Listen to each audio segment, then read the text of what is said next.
Good day, here are the top stories from the Philippine News Agency. A cabinet member credited the strong public approval rating of President Ferdinand R. Marcos Jr.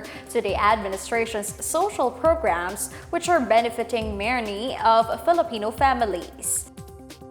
In a press briefing on Tuesday, Finance Secretary Ralph Recto explained that nearly 50% of the Filipino families are expected to benefit from this year's budget. He said that about 12 million families benefit from various social assistance programs of the government. These include initiatives such as the Pantawid Pamilyang Pilipino Program or 4Ps, AKAP or Ayuda sa Kapos ang Kita program, and AICS or Assistance to Individuals in Crisis Situation.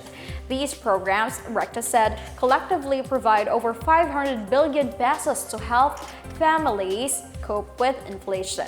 He said these programs potentially contributed to the president's high approval ratings and the overall positive perception of the government. We do have a lot of social programs that we're undertaking. More or less 50% of all Filipino families will benefit from the budget this year. Yung mga ayuda program, yung 4Ps, AKAP, AICS, MAIP, you put them all together, that's more than 500 billion. You're talking about roughly 12 million families would benefit from that. So this is like a wealth transfer. Okay? So lahat yan nakakatulong sa mga pangkaraniwang mamamayan to cope up with inflation. So hindi kasama sa numero yan, pero kasama sa numero yan sa pagtaas palagay ko ng approval rating ng Pangulo. President Ferdinand R. Marcos Jr. has voiced strong support for the proposals of the Private Sector Advisory Council or PSAC to improve internet connectivity and enhance flood mitigation program, especially in the far-flung areas. In a Facebook post, the president emphasized the importance of PSAC's recommendation in building a better future for Filipinos. PSAC earlier suggested the implementation of flood control basins as part of the government's infrastructure flagship projects. These will particularly concentrate on the 88 rivers identified by the Integrated Water Resources Management Office.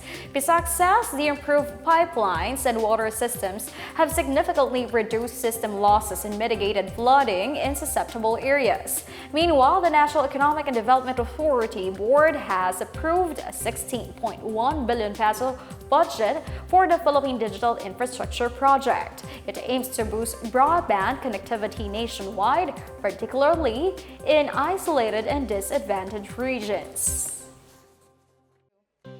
President Ferdinand R. Marcos Jr. has certified as urgent the General Appropriations Bill on the proposed 2025 national budget. House Speaker Martin Romualdez read before lawmakers on Tuesday the president's message calling for the immediate enactment of House Bill 10800. In the message dated September 24, the president said this is to ensure uninterrupted government functions, allocation of resources for vital initiatives, and prompt government response to emerging challenges. The proposed national budget for next year is pegged at 6.352 trillion pesos. The Office of the House Speaker explains the certification will enable them to approve the budget on both second and final reading on the same day. The House is expected to approve the proposed national budget today after 2 weeks of plenary debates. The Department of Budget and Management has released 1 billion pesos in funds to compensate the victims of 2017 Marawi Siege. In a statement Wednesday, the DBM said it is allocating monetary compensation to 574 beneficiaries, particularly those seeking structural damages and debt claims. Budget Secretary Amanda Pangandaman approved the special allotment release order for the funding yesterday. The monetary aid would be sourced from the 2024 budget. Pangandaman said the 1 billion peso Marawi Siege victims compensation complements the government's efforts to assist those impacted by the siege. She said that President Ferdinand R. Marcos Jr. wants the government to help the victims of the siege and their families rebuild and return to their normal lives. These assistance is mandated by the Republic Act number 11696 or the Marawi Siege Victims Compensation Act of 2022. President Ferdinand R. Marcos Jr. is set to sign a new anti-smuggling law that will provide affordable food and better income for local farmers and fisherfolk. Senate President Francis Escudero hailed the signing of the Anti-Agricultural Economic Sabotage Act on September 26. The new law will strengthen efforts to run after smugglers and hold them accountable for engaging in uncompetitive and exploitative practices in the agriculture sector. He said smugglers, hoarders, and profiteers are hampering efforts to attain food security, hurting farmers and fisherfolk as well as consumers. Under the Anti-Agricultural Economic Sabotage Act, agricultural smuggling, hoarding, profiteering, cartel, and financing are considered crimes classified as acts of economic sabotage. Those found guilty will face life imprisonment and a fine of 3 times the value of products involved in the act.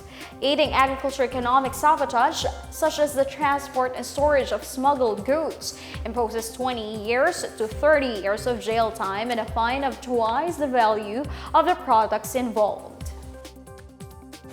And that's the latest and biggest stories on the Pna Headlines. For more news updates, please visit our website, pna.gov.ph, or our Facebook and X account, Philippine News Agency. The Pna Headlines is also streamed by the Servicio Facebook page. You may also watch the Pna Headlines through the Philippine News Agency's YouTube account and via the News and Information Bureau website under the PNA News. It's 91 days before Christmas. I'm Stephanie Civiliano. This is the PNA Headlines, bringing stories that unite the nation.